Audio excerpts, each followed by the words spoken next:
Bueno, heu competit, heu arribat a la final, heu estat molt a prop. Felicitats, Gigi. Què ha passat en aquesta final?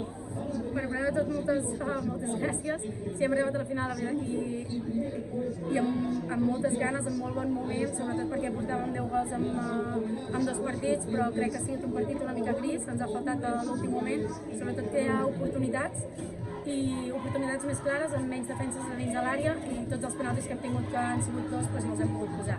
I sí que és veritat que han estat un pèl més efectives i en algun moment, amb tota la calor i que també era difícil jugar, els hi ha entrat.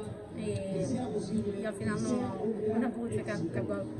Ara m'imagino que a recuperar, no? Intentar repetir el paper que vau fer a la Final Four l'any passat.